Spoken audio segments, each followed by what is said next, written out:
잠언서 8장 17절 한 절이요.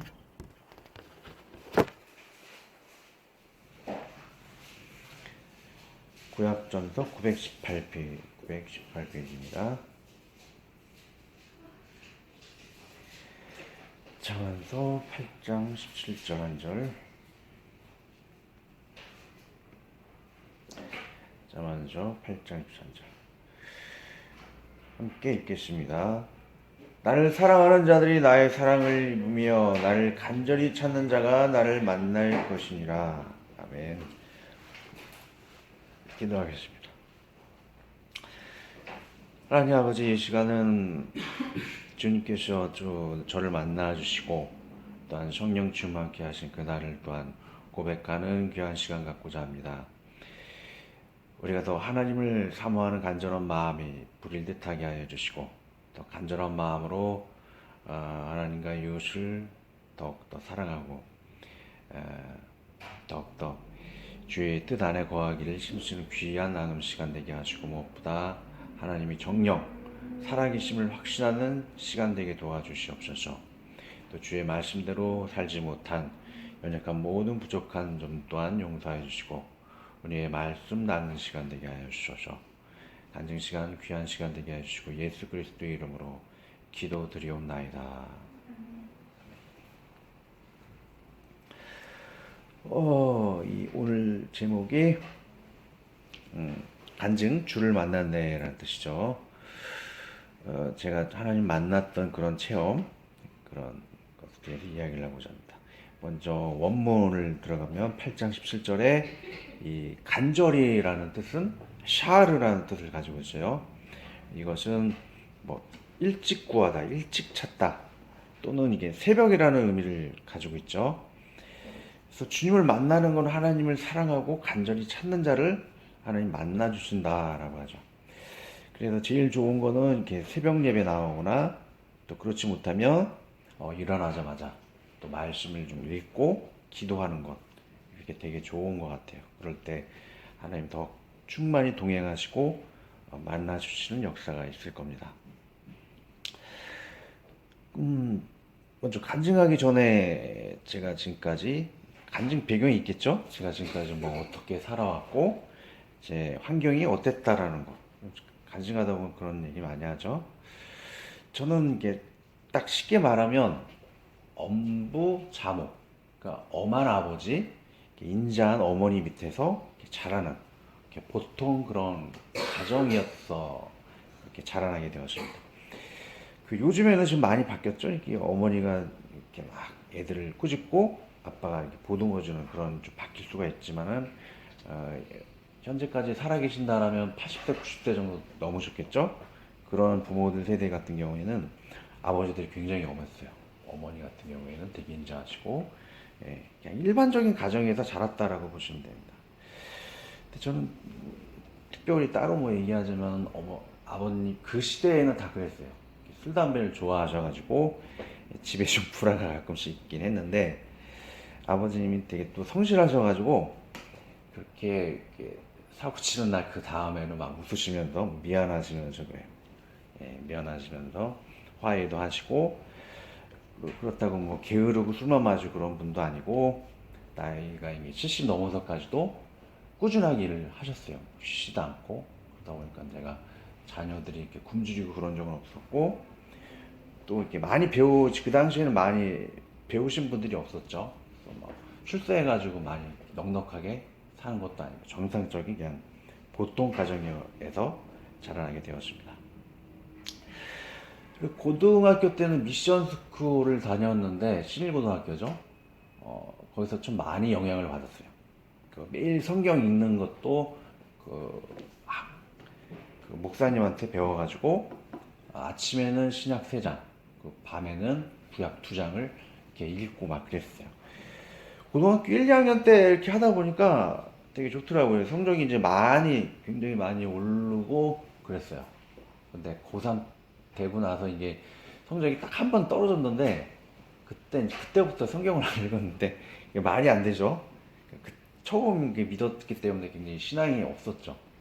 하나님을 도구로 생각한 거예요. 나를 위한. 내 복을 위한 도구로 생각하는 거죠. 그래서 내 복에 도움이 안 되면 버리는 거예요. 굉장히 기복신앙적인 그런 신앙을 가졌었죠. 근데 고3 때 성경을 이제 안 읽고 나니까 성적이 엄청나게 떨어져 버리더라고요. 겨우 그래도 인서울은 갈 줄 알았는데 인서울 전문대 이렇게 들어가서 공부를 하게 되었습니다. 고3 때 내 친구가 이제는 교회를 이제 오고자 했는데 계속 미루다가 대학교 2학년 때 이제는 처음 교회를 다니게 됐고, 교회를 딱 가니까 너무 놀라웠어요. 찬양 같은 게 완전 다 나한테 어떻게 나한테 누가 나한테 편지를 쓴 줄 알았어요. 찬양을 하면서 다 내 노래 것 같더라고. 내 간증, 내 고백 같더라고. 너무 놀라워가지고 진짜 간절한 마음으로 찬양하고 뭐 아멘 아멘 크게 하면서 하나님께 영광 돌리고 그렇게 세월을 보냈고, 거의 3년 동안 하루도 빠지지 않고 제가 일기를 써왔어요. 왜? 인격 유화를 위해서 좀 인간적으로 굉장히 많이 노력을 했는데, 그러면서 마지막 교회를 다니기 전에 일기를 버리고 마지막에 쓴 고백은 하나님은 살아계시고 나는 하나님을 믿을 수밖에 없다. 그런 마지막 고백을 하고 내 인간적인 노력인 일기를 버리고 이제 성경을 매일 읽고 기도하면서 바뀌게 되었죠. 그렇게 이제는 20대 처음 이제 교회를 다니게 되었고, 되게 열심히 여러 가지로 봉사했어요. 여러분도 지금 많이 봉사하지만 주일학교 교사, 뭐 학생부 교사, 그리고 청년회 회장, 뭐 성가대, 주보도 제가 다 만들고 되게 열심히 했던 것 같아요. 그러면서 하나님을 이렇게 심지하게 체험한 적이 있는데 그건 좀 나중에 말씀을 드리고요. 30대 시절 때는 부모님 모시느라고 너무 정신이 없었어요. 아버지가 제가 술, 담배를 좋아하셨다 그랬죠. 그래서 심혈관 개통하고 몸에 그 뇌경색 같은 거 걸리셔가지고 한 달에 한 번씩은 통원 치료도 가고 몇 달에 한 번씩은 뭐 응급실도 제가 모셔다 드리고 그리고 또 7년 동안 기저귀를 갈게 됐죠. 어머니도 또 돌아가시기 1년 동안 계속 기저귀 갈아드리고 했었죠.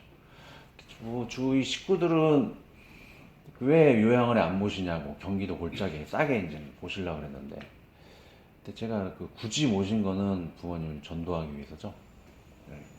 그렇게 하면서까지 8년 동안 결국에는 저게 아버님이 영접하시고 돌아가시기 전에 그런 빛이 왔다가는 그런 체험을 하시면서 천국을 가시는 또 그런 어머니의 그 얘기도 듣게 되었습니다. 그러고 나서 이제 40대를 제가 맞게 된 거죠. 이제 사역을 시작하게 되었고, 제가 하나님을 체험할 때 그 20대 그때 초반 때를 제가 다시 그때로 돌아가면 구체적으로 말씀을 드릴게요. 정말 예배를 엄청나게 간절히 드렸어요. 막 목사님 말씀하시면은 뭐 아멘 아멘 하고 교회가 떠나갈 정도로 진짜 그렇게 하고, 모든 예배를 참석할 뿐만 아니고 철야 예배 때 기도를 하는데, 예수님은 피를 흘리셔서 기도를 했지만 저는 그 피 흘리기 그 밑에 단계, 온 몸에 완전 땀으로 샤워를 했어요.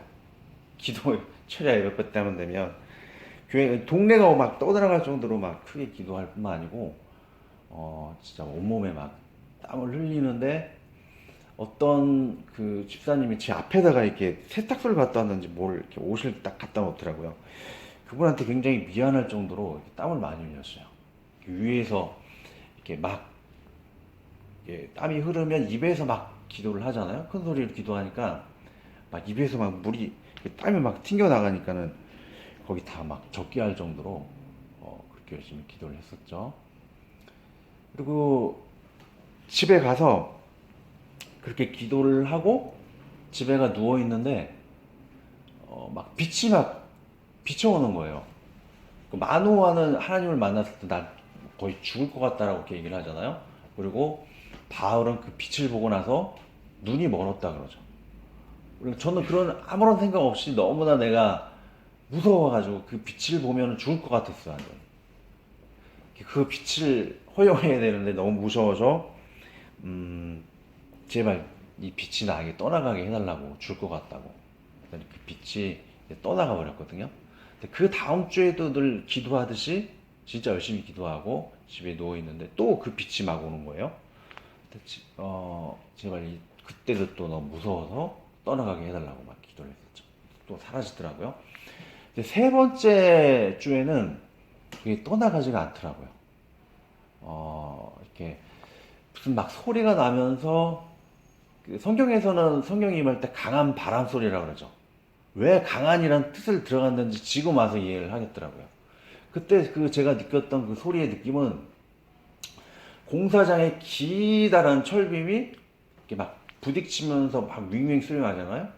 그런 강한 그 철과 철이 부딪히는 그런 윙윙 소리, 그때 그렇게 생각을 했는데 성경을 보니까는 그 소리를 강한 바람 소리라고 이렇게 표현을 하더라고요. 그냥 바람 소리는 그 휙휙 하는 그냥 소리가 나겠죠? 근데 강한 바람 소리는 태풍과 같이 막 윙윙 하는 그런 소리가 들릴 거예요. 바람보다 훨씬 태풍 같은 경우에는 그런 윙윙 하는 그런 소리가 들리면서 머리 정수리를 통해서 이렇게 몸 안에 이렇게 들어오는, 그런 체험을 하게 됐죠.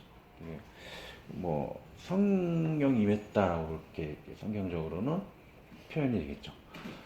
근데 이거를 성령이 임했다 그래서 뭐 특출난 사람이 되는 것 절대 아니에요. 그러니까 내 의지는 내가 갖고 있는 거예요. 하나님이 더 많이 충만히 내 안에 함께 하셔서 도와주시고 권면하실 뿐이지, 모든 결정은 내가 하는 거예요. 그래서 실수도 하고 하나님을 이렇게 무슨 마음을 주는 것 같은데 거부해서 내 마음 뜻대로 가다 보니까 인간적으로 많은 실수도 하게 되고 그러는 거죠. 그래서 뭐 그 성령 체험이라 그래서 절대 뭐 신령 하나님 되는 건 당연히 아니고, 하나님이 옆에 와서 더 도와주고자 하는 그런 성령 충만, 그 정도라고 봐야지, 절대 뭐 직통계시 그런 거 말하고 그런 사람이 되는 건 절대 아닙니다. 또 이제 또 겸손해야 되는 게, 믿지 안, 안 보고 믿는 자가 예수님은 더 복되다 그랬잖아요. 그래서 보신 분들이 더 겸손하기 때문에 신앙에는 더 도움이 될 수 있어요. 받았다고 좀 교만해가지고 좀 사고치고 그러죠. 우리 그럴 수도 있어요. 자, 그런데 우리가 이야기를 하자면 뭐 사도행전을 보면 성령 체험하고 나서 뭐 이렇게 방언을 했다 뭐 그런 얘기도 하는데, 저는 그건 아니라고 생각을 해요. 제가 왜 이렇게 담대하게 뭐 굉장히 많은 사람들이 뭐 무당방언 하는데 어떻게 내가 그거에 대해서 혼자 대적할 수 있느냐. 많은 사람들이 반발해도 저는 완전히 제가 경험을 해봤기 때문에, 성령이 그렇게 임하였을 때 제가 그때 얘기했었죠. 방언은 외국어다. 외국어가 나오지 않았습니다. 당연히 무당방언은 성경적인 거 아니기 때문에 무당방언도 안 나왔고, 성경대로 외국어도 나오지가 않았어요. 그러면은 의심을 가지시는 분이 있을지 몰라요. 그러면 그 왜 무당방언도 안 나오고 외국어도 안 나오고 어떻게 된 것이냐. 고린도전서 13장 8절을 보면 사랑은 언제까지나 떨어지지 아니하되 예언도 패하고 방언도 그치고 지식도 패하리라 그랬어요. 그래서 이 용도가 있다라는 것이죠. 예언의 시대, 뭐 하나님을 간증하는 것도 예언의 뜻이 될 수 있겠지만 앞일을 예언하는 그런 직통계시를 받는 것, 또 방언 같은 외국어를 할 수 있는 능력, 그런 것이 왜 떨어지는 시대가 되어지느냐. 왜냐하면 160개국에 전부 다 외국어로 성경이 번역이 되어 있죠. 그렇기 때문에 굳이 외국어로 전하지 않아도 성경을 그 나라에서 보급이 됐기 때문에 그걸 받아서 그 사람이 예수를 얼마든지 믿을 수가 있다는 것이죠. 그 2000년 전에는 워낙 전 세계에서 믿는 곳이 그 이스라엘 그 동네밖에 없었어요. 예루살렘. 예수님에 대해서. 그 지역밖에 없었기 때문에 전 세계로 퍼지기 위해서는 외국어를 할 줄 아는 사람들이 성령 받은가 동시에 할 줄 알아야 된다는 것이죠. 그래서 복음을 전하기 위해 급박성 때문에 은사가 넘쳐나는 시대가 되었다. 그리고 사람들이 자꾸 그 무당 방언만, 그 은사만 얘기하는데 성경에는 뭐 병치유의 은사 막 여러 가지가 은사가 있어요. 근데 지금에 와서 그런 것들 왜 많이 폐허해지게 되었느냐? 실제로 그렇죠. 은사라고 하는 거는 그 연속성을 말하는 거예요. 병치유하는 사람들이 많이 늘어나게 되고 외국어를 할 줄 아는 사람들이 많아지게 된다는 것이죠. 그런 은사 시대는 끝나게 되었다라고 이렇게 고린도전서 13장 8절에 이야기를 하고 있죠.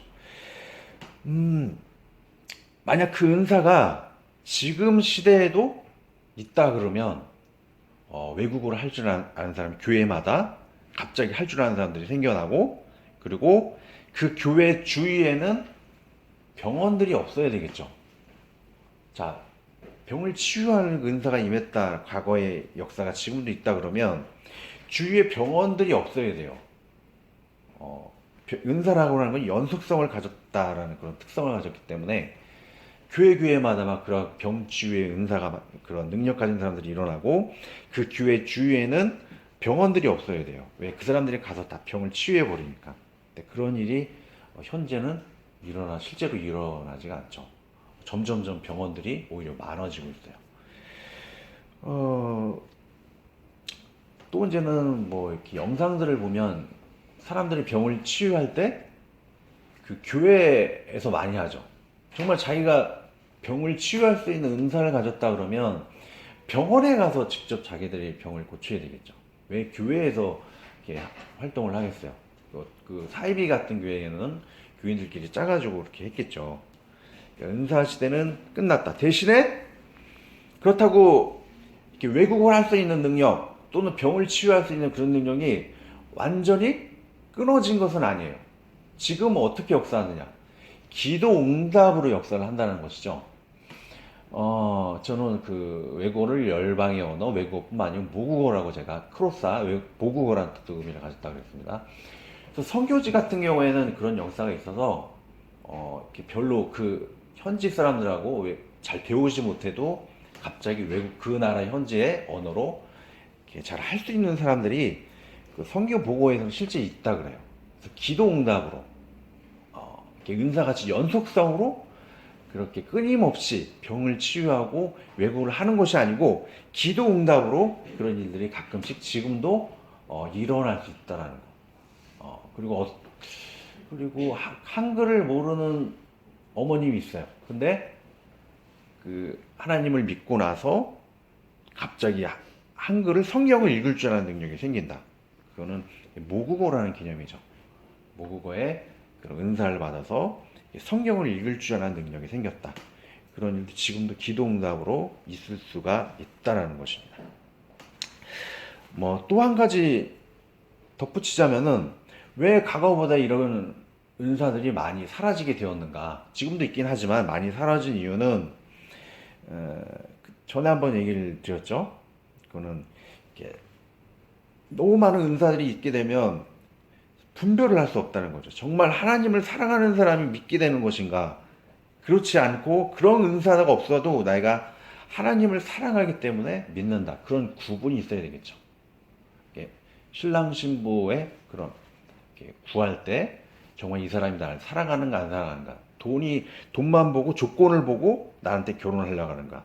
그러니까 은사라는 조건을 보고 하나님을 믿는 사람들은 정말 하나님을 사랑한다라고 좀 볼 수가 없겠죠. 조건이 없어도 내가 하나님을 진심으로 사랑할 수 있는 사람을 찾기 위해서 옛날보다는 좀 은사가 많이 수그러들 수 있다. 그러나 기도응답으로 지금도 완벽하게 끊어진 것은 아니다라고 제가 말씀드리고 싶습니다. 자, 하나님을 증거를 할 때 저같이 오감으로 만난 이렇게 증거를 하시는 분이 있고, 또 제가 종종 이렇게 유튜브로 보내드리는 것처럼 창조과학회에서 얘기를 하죠. 이렇게 보이는 그 증거를 통해 가지고 하나님을 믿게 하는 것, 눈에 보이는 증거를 통해서 하나님을 믿게 하는 거에 대해서 이렇게 부정적으로 생각하시는 분이 있어요. 근데 그건 좀 잘못된 것이죠. 왜? 하나님을 믿을 때 눈에 보이게 하나님을 믿게 하시는 경우도 있고 눈에 안 보고 하나님을 믿게 하는 경우가 있다라는 거예요. 또 바울이 그랬죠. 믿음이라는 것은 안 보고 믿는 것이 믿음이다. 자, 그러면은 저는 보고 사실 거의 믿었거든요. 뭐 믿음 생활 열심히 하다가 주를 만나긴 했지만 오감을 통해서 하나님을 믿는 것을 지금 증거하고 있지 않습니까? 그럼 나는 뭐 잘못된 것인가? 또는 창조과학, 과학을 통해서 하나님을 믿게 하는 것, 그것은 잘못된 것인가? 그렇지가 않다는 것이죠. 요한 1서 1장 1절을 보면 이런 얘기가 있어요. 태초부터 있는 생명의 말씀에 관하여는 우리가 들은 바요, 눈으로 본 바요, 자세히 보고 우리 손으로 만진 바라. 자, 요한은 누구죠? 예수님의 12제자로서 예수님 가까이서 예수님을 만지고 예수님을 보고 예수님이 말하는 것을, 기적과 모든 것을 눈으로 확인하고 예수님을 믿었던 사람이에요. 그래서 오감으로 체험해서 하나님을 믿고 증거하는 것도 비성경적인 것이 아니다라는 거죠. 요한처럼 보고 예수님을 믿는 사람도 있고, 바울처럼 제 생각에는 바울은 예수님을 이렇게 직접적으로 봤다라는 그런 얘기가 별로 안 나오죠. 예수님의 가까운 제자는 아닌 것 같아요. 그러다가 다메섹 도상에서 주님을 체험하긴 했지만 요한처럼 가까이 보고 그런 믿는 스타일은 아닌 것 같아요. 그래서 안 보고 믿는 자가 믿음은 안 보고 믿는 것이 믿음이다. 그런 이야기를 할 수 있겠죠. 그래서 이게 기독교라는 것을 두 가지를 동시에 인정하는 것이 건강한 기독교 신앙이라고 할 수 있을 것입니다. 안 보고 믿는 그런 믿음, 보고 믿는 믿음, 그리고 하나님은 신성과 인성을 동시에 가지셨다. 또한 천국과, 아주 좋은 천국과 지옥을 동시에 이루시는, 창조하신 하나님이시다. 또한 동시에 세 분인 동시에 한 분, 하나의 하나님이다. 동시성을 인정하는 것이 건강한 신앙이라고 할 수 있을 것입니다. 자, 요약을 하자면 하나님을 만날 수 있는, 이렇게 체험할 수 있는, 체험하는 것이 절대 나쁜 것은 아니죠. 이렇게 주님을 만나려면 어떻게 해야 하는가? 제가 세 가지로 요약을 해드리자면, 진짜 성경을 많이 매일 읽어야 돼요. 시편 1편처럼 하나님의 말씀을 주야로 묵상하는 자가 복이 있다 그러죠. 아침에 제가 고등학교 때 그 목사님이 얘기하셨던 것처럼 아침에 신약 3장 순서적으로 마태복음 1장부터 시작을 해야죠. 아침에는 신약 3장, 밤에는 구약 2장. 저는 20살 때부터 지금 44살이죠.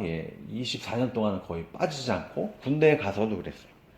매일 5장씩 이렇게 읽는 그런 습관이 굉장히 중요할 것 같고, 그리고 그때 많은 봉사도 했을 뿐만 아니고 예배도 또 되게 간절하게 드렸어요. 아멘을 크게 하면서 그렇게 하나님께 영광 돌리고, 기도도 온몸에 땀을 흘릴 정도로 열심히 기도를 했었다. 간절히 찾는 자가 나를 만날 것이니라 그러죠. 간절하게 찾는 그런 예배 습관 들도록 해야 할 것이고, 세 번째는 좀 성결한 삶, 거룩한 삶을 사는 게 훨씬 낫다. 부모님하고 싸우고 나서 교회 나와서 예배가 드려지겠습니까? 모든 사람들과 더불어 좀 화평할 수 있도록 노력하고, 또 몸도 좀 성결할 수 있도록 그렇게 많이 노력을 할 때 주님을 또 만나는데 또 하나님 은혜를 주실 줄로 믿습니다. 그러나 이것을 꼭 받았다라고 이렇게 너무 교만해서는 안 되죠. 이걸 꼭 받지 않아도 믿음으로 구원을 받는 것이죠. 내가 진실로 너에게 이르노니, 요한복음 5장 24절을 보면 내가 진실로 너에게 이르노니 나를 믿고 나 보내신 이를 믿는 자는 영생을 얻었고 심판에 이르지 아니하나니 사망에서 생명에 이르느니라. 그런 것처럼 체험 있고가 아니라도 믿음만 가지셔도 여러분들의 부지 중에 하나님이 함께 하셔서 여러분과 동행하고 있다는 것을 또한 확인할 수 있겠죠. 체험 있든 없든 하나님께서 여러분과 동행하시고 있기 때문에, 믿음 안에 동행하시기 때문에 꼭 체험이 아니라도 구원받는데 여러분들이 믿음이 흔들려서는 아니 될 것입니다. 또 받았다고 해도 안 보고 믿는 자가 더 복되다고 했기 때문에 이렇게 받은 자는 교만할 필요가 없겠죠. 자, 이렇게 이 정도 하고 문제를 맞춰보도록